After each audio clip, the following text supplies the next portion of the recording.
सच्चिदात्मने सर्वान्तरात्मने श्रीमद् वेङ्कटेशाय मङ्गलम्। स्वतः सर्वविदे सर्वशक्तये सर्वशेषिने सुलभाय सुशीलाय वेङ्कटेशाय मङ्गलम्।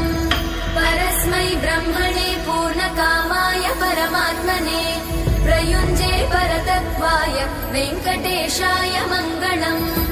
आकालतत्त्वमशान्तमात्मनामनुपश्यताम् अतृप्त्यमृतरूपाय वेङ्कटेशाय मङ्गलम्। प्रायस्वचरणौ पुंसां शरण्यत्वेन पाणिना कृपया दिशते श्रीमद् वेङ्कटेशाय मङ्गलम्।